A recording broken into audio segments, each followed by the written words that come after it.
Good morning. All India radio और राज्यसभा के analysis में आप सबों का स्वागत है। अगर ऑल इंडिया रेडियो के अंदर न्यूज़ की बात करें तो एक न्यूज़ है, डिस्कस करेंगे।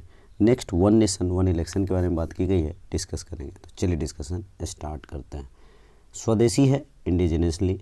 फिफ्थ स्कॉर्पियन सबमरीन है हमारे पास। वज़ीर, यहाँ पर आप नाम देखो, वज़ीर आप कह सकते हो।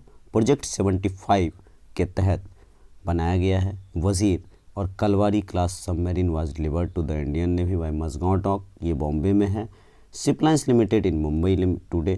The defence ministry said the submarine would shortly be commissioned into navy. वही डाला जा रहा है। मतलब आप यहाँ पर एक बात समझो, यहाँ पर इस जगह पे दिखाता हूँ। प्रोजेक्ट 75 में स्कॉर्पियन डिज़ाइन की 6 पनडुब्बियों को भारत में निर्माण किया जाना है। ये जो वज़ीर है उन्हीं में से एक है। ये 2020 में स्टार्ट हुआ था। इस वर्ष 1 फरवरी से इसका समुद्र परीक्षण शुरू हुआ। आपको ये बात ध्यान रखना है। चलते हैं नेक्स्ट आर्टिकल पे। वन नेशन वन इलेक्शन, ये एक साथ पूरे भारत में चुनाव होना, लोकसभा का और विधानसभा का, इसकी बात कह रहा है। देखो 1999 में लॉ कमीशन ने कहा था, लॉ कमीशन की 170वीं रिपोर्ट में कहा था कि एक साथ चुनाव कराना चाहिए। नीति आयोग ने भी कहा, स्टैंडिंग कमेटी ने भी कहा। हालांकि ये मुद्दा 1920 से कंटिन्यू चलता आ रहा है।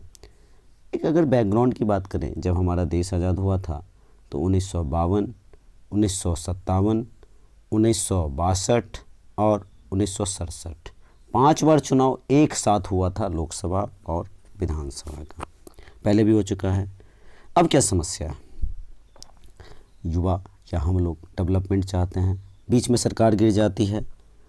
देखो जैसे अगर एक साथ चुनाव नहीं होता है कभी किसी राज्य में, अभी गुजरात में हुआ है, तो गुजरात में जो स्कूल्स वगैरह की छुट्टियां दी गई, स्टाफ जो लगे थे, सिक्योरिटी में जो लगे थे, पैसे खर्च, मतलब डबल खर्च होता है। मतलब एक साथ अगर चुनाव होगा तो एक ही खर्चे में निपट जाएंगे। जैसे सिंपल एक उदाहरण देके, 2 बहन का एक साथ शादी होगा तो एक खर्चे में निपट जाएंगे। तो वही लोकसभा का और राज्यसभा का शादी हो जाए, एक साथ शादी हो जाए। गजब हाल है यार, गलत बोल रहा हूँ मैं। लोकसभा और राज्यसभा का नहीं, लोकसभा और विधानसभा का इलेक्शन एक साथ हो जाए तो एक खर्चे में निपट जाएंगे। जिस तरह से लड़की की बात हमने कही, तो सिंपली समझने के लिए मैंने कहा है आपको, तो खर्चे बचेंगे। दूसरा, कितने लोग गरीब हैं जो इलेक्शन लड़ने आते हैं, तो इन सबको ही मौका मिल सकता है। करोड़ों रुपए की बचत हो सकती है, देश को भी लाभ हो सकता है, पॉलिसी फ्रेमवर्क्स पे फ़ायदा हो सकता है।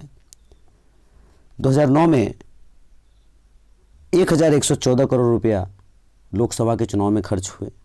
2014 में 3870 करोड़ रुपया के आसपास खर्च हुए। ये आंकड़ा दिन ब दिन बढ़ता ही जा रहा है। चुनाव प्रजातंत्र की मजबूत आधारशिला है।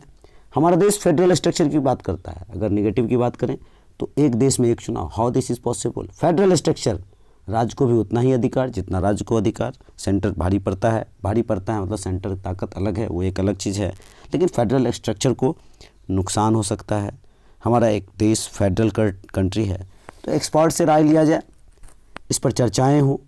अब मान लो एक दो समस्या आती है, अगर एक साथ चुनाव होगा, किसी राज्य में सरकार गिर गया तो क्या होगा, यहाँ समस्या आएगा। और भी 2-4 मुद्दे हैं। अब एक सरकार होगा तो एक ही तरह का पॉलिसी फ्रेमवर्क इस तरह की चीज़ें करेगा, तो भाई दूसरा एक और चीज़, छोटी छोटी पार्टियां बहुत हैं, कभी कभार 2-3 पार्टियां मिलकर के कोalition करके सरकार बना लेती है। इन सब का क्या होगा कि आप छोटी पार्टियों को ख़त्म कर देंगे। ये सब समस्याएं भी आएंगी। अगर फ़ायदे हैं तो कुछ नुकसान भी हैं। बहुत सारे लोगों ने कहा पूरे विश्व में कि आशंका है कि भारत चलेगा ही नहीं, बन ही नहीं सकता है जब हमारा देश आज़ाद हुआ। देखो ये दीर्घकालीन फैसला लेना होगा, सही ढंग से सोचना होगा। दूसरा, आर्टिकल नंबर 83 लोकसभा के टेन्यूर की बात करता है। 85, 172, 174, 356 ये राष्ट्रपति के शासन की बात करता है। ये अप्रॉक्स 5 आर्टिकल में अमेंडमेंट करना होगा। पीपीएससी ने एक बार, स्टेट पीसीएस ने पूछ लिया था कि वन नेशन वन इलेक्शन के लिए कौन सा आर्टिकल में संशोधन किया जा सकता है, किया जाएगा। तो 83, आप इन सब आर्टिकल को देखेंगे क्या क्या है। 85, 172, 174 और 356। थोड़ा और आप भी सोचेंगे इसके ऊपर, क्योंकि इस तरह के क्वेश्चंस बनते हैं। तो आज के डिस्कशन में इतना ही था। Thank you.